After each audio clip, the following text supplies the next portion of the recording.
patut jadi panduan pada kita berpolitik, yang hari ini kita tengok huru-hara politik negara ini. Kita harus kembali kepada panduan yang ditunjukkan oleh Nabi kita Muhammad sallallahu alaihi wasallam dalam berpolitik. Nombor satu yang disuruh oleh Nabi kita Muhammad sallallahu alaihi wasallam, yang dia buktikan bahawa kamu hendaklah menegakkan keadilan. Keadilan yang merupakan perintah Allah Subhanahu Wa Taala, yang saban hari kita dengar di dalam khutbah-khutbah Jumaat kita. Innallaha ya'muru bil adli wal ihsan wa ita'i dzil qurba wa yanha 'anil fahsya'i wal munkar ya'izukum la'allakum tadhakkarun. Kenapa? Pada penghujung khutbah yang kedua itu diulang beberapa kali. Apa dia? Sesungguhnya Allah memerintahkan kamu untuk menegakkan keadilan. Dan Allah Subhanahu Wa Taala memerintah kamu supaya mencegah perkara yang mungkar dan mengajak kepada perkara yang ma'ruf, dan memberikan kepada mereka dari kalangan kamu, keluarga, saudara kamu yang memerlukan bantuan-bantuan, dan dia melarang kamu daripada melakukan perkara yang keji, perkara yang merosakkan, dan dia juga melarang kamu melakukan sesuatu yang di luar batasan. Dan Allah mengingatkan kamu dengan memberi nasihat-nasihat ni, semoga kamu membuat peringatan. Saudara-saudara, dia bukan suruh kita dengar kemudian balik rumah kita boleh tidur. Dia tidak begitu. Dia suruh kita dengar, dia suruh kita laksanakan.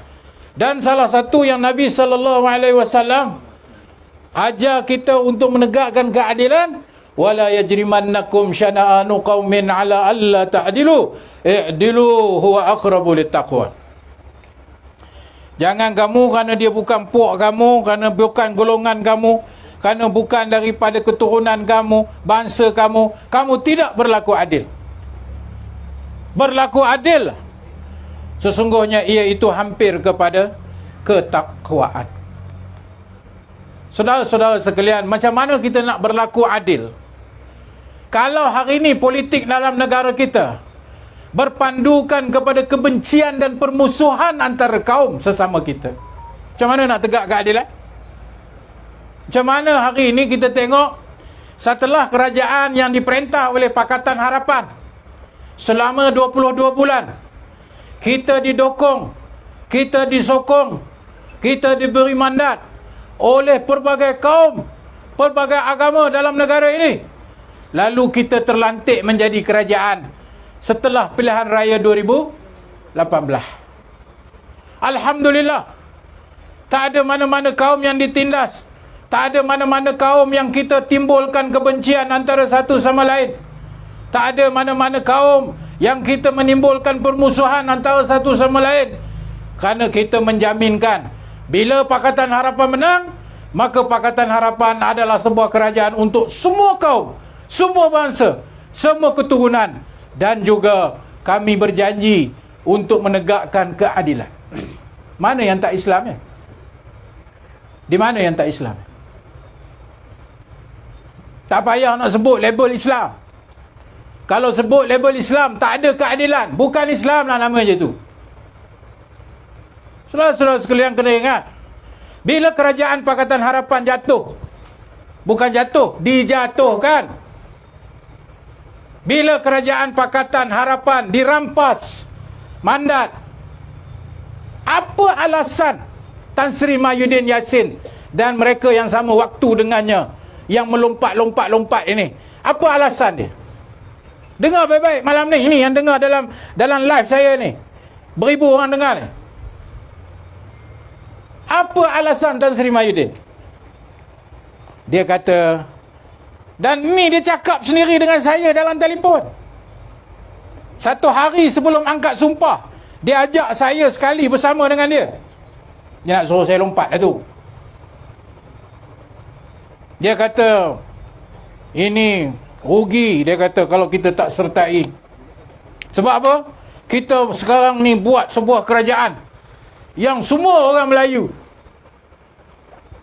Semua Melayu belaka, dia kata. Ini pertama kali dia kata, the biggest coalition of Malay political parties. Bangga dia sebut begitu. Dan bila saya renung balik, kenapa dia kata begitu? Saya fikir balik. Kalau tuan-tuan perasan, apa alasan Kerajaan Perikatan Nasional terbentuk dengan berlakunya lompat-melompat dan dengan berlakunya huru-hara dalam politik dalam negara ini lepas tu? Apa dia punya alasan dia cakap kat orang awam? Itu dia cakap kat saya, tak apalah. Ini dia cakap dekat orang awam. Apa dia kata? Kita nak buat pensejajaran politik. Itu alasan dia. Tanpa segan, tanpa silu dia sebut. Kita nak buat pensejajaran politik. Political alignment, kata dia. Saya heran juga, saudara-saudara. Mengapa kita nak political alignment, nak sejajar, nak bagi elok? Sedangkan Pakatan Harapan datang kerana nak alignment lah. Pakatan Harapan menang tu kerana nak bagi elok. Yang dah gelong banyak ni, kita nak bagi elok. Itulah alignment namanya. Kenapa pula nak buat alignment lagi? Maka jawapannya, saudara-saudara, maksud alignment pensejajaran dia ialah apa? Pensejajaran dia maksud dia semua orang Melayu, orang Cina tak boleh. Itu maksud dia. Maka dengan sebab itu dia timbulkan kebencian. Selama 22 bulan kita berada di dalam pentadbiran melalui mandat rakyat. Apa yang dibawa oleh UMNO, apa yang dibawa oleh PAS, dan malangnya Perikatan Nasional pun termakan juga. Apa dia? Habislah negara ini, Pakatan Harapan ni semua DAP lah kuasai. Tuan-tuan dengar kan? Habislah 22 bulan ni, semua ni jadi khadam DAP. Tun Mahathir pun jadi khadam DAP. Inilah cerita tabung haji. Jual ke China, jual ke kafir. Mujahid jual aset tabung haji, jual pula ke China. Memang Pakatan Harapan ni tak boleh harap. Memang Pakatan Harapan ni parti kerajaan yang menjual bangsa agama. Itu kan dia cakap tiap-tiap hari kan? Itulah yang dia ulang. Kalau kita duk berzikir subhanallah, subhanallah, subhanallah, apa zikir dia? DAP, DAP, DAP, DAP, DAP, DAP, DAP, DAP. Kita kata alhamdulillah, alhamdulillah. Dia kata apa? Jual tabung haji, jual tabung haji, jual tabung haji, jual tabung haji. Tiap-tiap hari dia zikir. Tiap-tiap hari dia meratib. Tuan-tuan faham kenapa? Sebab dia nak menimbulkan kebencian supaya kononnya lepas itu, kerana kegagalan kita jaga orang Melayu, kerana kegagalan kita nak jaga institusi Islam, kerana kita ni jadi khadam-khadam belaka, maka sebab itu kena persejajaran politik. Apa cara dia? Lompat. Bentuk kerajaan sama orang Melayu saja. Sebab DAP tak boleh pakai, PKR tak boleh pakai, amanah lagi lah tak boleh pakai. Dan dia kena buat demikian. Sebelum itu dia kena timbul benci dulu. Sebab itu kalau tuan-tuan kata Perikatan Barisan, adik-beradik je tu. Adik-beradik je tu. Kerana pahaman dia terhadap keadilan yang kita perjuangkan hanya berteraskan, hanya dipandu oleh apa? Kebencian antara kaum dan agama. Itulah yang diratibnya tiap-tiap hari.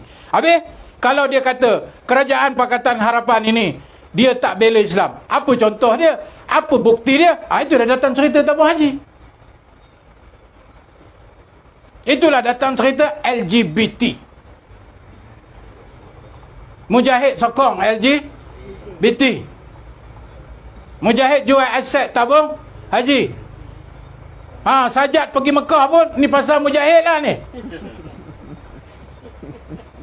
Hari-hari dia kata. Tahu-tahu dengar ada pemandu mabuk, accident. Ni Mujahid lah ni. Mujahid ni habis semua masalah di Malaysia dan dunia ni Mujahid punya pasal. Masya Allah. Tuan-tuan kena faham, dia bukan sebut tu kerana betul Mujahid ni jahat. Sebab itu dia panggil saya Mujahid. Tuan-tuan kena faham, bukan sebab Mujahid ni betul-betul tak bela Islam, Pakatan Harapan ini tak bela orang Melayu. Bukan itu bukan cerita dia. Kena faham betul-betul Cerita sebenarnya supaya orang-orang Melayu jadi marah kepada Pakatan Harapan. Jadi bila dia nak lompat di atas alasan itu, dia nak bentuk kerajaan dengan kata-kata ini, maka orang Melayu kata, ya betul jugalah, kalau dia tak lompat habislah orang Melayu. Itu dia. Nampaklah ni. Dia terpaksa berbohong. Dia terpaksa menipu. Dia terpaksa buat perkara-perkara yang dilarang oleh Islam. Apa dia? Membenci sesama kaum, membenci sesama agama. Dia terpaksa buat yang dilarang itu hanya kerana kepentingan politik. Supaya dengan itu dia dapat bentuk sebuah kerajaan yang tidak ada mandat, dan kerajaan yang terdiri daripada mereka yang kita panggil kata-kata lompat ini untuk membentuk kerajaan supaya dengan itu dia dapat balik kuasa. Itulah cerita. Ini bukan soal tabung haji betul ke kena jual. Ini bukan soal betul ke Pakatan Harapan tak bela Islam. Ini bukan. Itu bukan cerita dia. Cerita dia kena buat begitu, timbulkan kebencian, timbulkan orang Melayu marah. Maka bila dia lompat, dia bentuk kerajaan, maka orang Melayu kata, ya tak, ya betul juga Jadi ceritanya, orang Melayu kena tipu. Pakatan hancing. Pakatan hancing 22 bulan. Ini apa Pakatan Harapan ni tipu. Saudara-saudara yang saya kasihi sekalian, khususnya orang-orang di Padang Rengas ni, inilah bahayanya kalau kita teruskan bagi undi kepada Barisan Nasional. Ni bahaya dia. Kerana di sebalik dia guna isu perkauman ni, dia tipu orang Melayu dengan nama kononnya kita ni anti Melayu, anti Islam. Hakikat apa yang dia buat sebenarnya adalah untuk sembunyikan perbuatan jahat dia. Apa dia? Curi duit rakyat. Kita pun sibuklah, Pakatan Harapan anti Islam, Pakatan Harapan liberal, Pakatan Harapan ini tak mau buat Islam. Mana RUU 355? Mana tabung haji dah kena jual aset? Tak naklah aku 22 bulan. Dalam pada orang Melayu termakan dengan penipuan dan scam yang paling besar ini, apa dia buat? Dia curi duit rakyat. 1MDB kita tahu dah. Keluar pula isu Zahid Hamidi. Keluar pula isu lagi Isa Samad. Keluar pula isu lagi Kunan. Duit berjuta ringgit, termasuklah Rosmah tadi, Kak Mah kita. Nak bagi ke orang miskin di Sarawak sana untuk projek solar hybrid supaya ada elektrik, anak-anak kita boleh belajar di dalam pedalaman Sarawak. 180 juta dia balas. Najib kata kita nak buat investment, maka dia minta KWAP, kumpulan wang amanah pencen, 4 bilion katanya untuk nak melabur supaya keuntungan dapat balik. Tapi 42 juta masuk di dalam akaun peribadi dia. Zahid Hamidi buat projek visa luar negara, beratus ribu, 600 ribu. Dia minta bayar kepada syarikat yang dapat itu, Ultra Kirana Sdn Bhd. Dan terbukti di mahkamah, dia minta terbukti di mahkamah berlaku salah guna kuasa. Terbukti di mahkamah dia dapat duit itu. Cuma mahkamah tak berapa yakin 600 ribu US dollar tu macam mana nak masuk dalam envelope. Itu yang masalah Maka dia kata, saya dah dilepaskan. Betul. Lepas tu sebab hakim tak yakin dengan bukti pendakwaan macam mana duit banyak itu US Singapore dollar, minta maaf, nak masuk dalam envelope. Itu je masalah dia. Rasuah berlaku dah? Berlaku. Salah guna kuasa berlaku tak? Berlaku. Dia minta duit berlaku tak? Berlaku. Cuma hakim tak boleh fikir, macam mana duit nak masuk dalam envelope? Maka kes gugur. Tu je cerita dia. Berlaku. Oh, Najib tu saya katalah dah masuk dah. Tapi saya tak tahulah masuk ke tak penjara, saya pun tak tahu. Kata-katanya ada hospital lah kejap, katanya hilang. Bagaimana Starbucks mana ada alang. Facebook hari-hari adik macam mana dia update dalam penjara itu ceritanya. Tuan-tuan, ni duk tunggu lagi ni, satu kes lagi ni, Yayasan Akal Budi. Lagi 40 kes. Yang tu 47, yang ni 40 kes Yayasan Akal Budi. Yang paling kita pelik, yang paling kita heran dia, yang nak pilihan raya ni siapa dia? Zahid kan? Yang nak sangat pilihan raya ni. Panggil Ismail Sobri. Kau kena buat juga pilihan raya macam mana pun. Ismail Sobri kata sabar dulu. Tak ada. Kena buat dah. Kita nak minta apa? Kita nak minta mandat rakyat supaya negara ini jadi stabil. Saya nak tanya kepada tuan-tuan. Tuan-tuan percaya ke? Tak percaya. Tanya budak pun tak percaya. Saya baji buat pilihan raya kita. Betul. Tak. Kita akan redah banjir. Kita berkenang. Kempen. Ya. Dia bolehlah redah banjir. Orang kampung nak keluar macam mana? Sebab tu saya kata kepada tuan-tuan dan perempuan, dia tipu orang Melayu. Dia tipu orang Melayu, tapi yang jahatnya siapa? Pakatan Harapan. Aduh. Dia curi duit rakyat, tapi yang tak bela Islam, tak bela Melayu siapa? Pakatan Harapan. Habis tabung haji, itu duit orang Islam 100%. Itu pun berlaku penyelewengan yang besar, skandal yang besar tabung haji. Itu pun mujahat. Tu pun cerita jual dekat China. Bila lagi orang Melayu nak sedar ni? Bila orang Padarangan ni nak sedar ni, kampung apa namanya? Orang Lubuk Merbau bila nak sedar lagi? Cukup dah. Dah kena tipu dah. Lama dah kena tipu. 60 tahun. Melayu, bela Islam, curi duit rakyat. Apa yang Melayu yang dia tak balas? Marah. Tabung haji. Belda. Belkra. Semua kes itu dah pergi ke mahkamah saudara-saudara sekalian. Tiba-tiba yang jahat siapa? Pakatan Harapan. Lepas tu tepuk tangan. Pakatan Harapan hancing. RM30 bukan ringgit. RM30. Lepas tu tabung haji kena jual. Ni Pakatan Harapan apa ni? Kena tipu bulat-bulat, tuan-tuan dan puan-puan. Orang Lubuk Merbau kalau kena tipu lagi sekali, bukan lagi sekali, banyak kali dah. So, dalam Islam ni tuan-tuan, kita yang nak buat cara macam mana Nabi ajar kita. Apa dia? Nombor 1, tidak ada kebencian sesama manusia. Betul?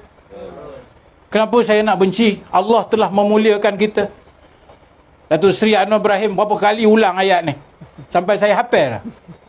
Walaqad karramna bani Adam wa hamalnahum fil barri wal bahri wa razaqnahum minat tayyibat wa faddalnahum ala kathirin mimman khalaqna tafdila. Kami telah memuliakan anak Adam. Anak Adam ni manusia. Dan kami telah mengangkat darjat mereka di daratan dan juga di lautan. Dan kami telah memuliakan lebih dia daripada berbanding dengan segala makhluk kami yang ada. Dan kami bagi rezeki kepada mereka yang melimpah ruah untuk mereka ambil. Dan Datuk Seri Anwar selalu sebut karamatul insan, human dignity. Tuan-tuan dengar ceramah Datuk Seri Anwar Ibrahim dekat convention Ipoh, apa dia kata? Perjuangan ini bukan hanya untuk kita bercakap tentang politik. Perjuangan ini yang kita kata kita boleh itu mesti dimaknai dengan nombor 1. Dia kata apa? Kita memperjuangkan martabat insan.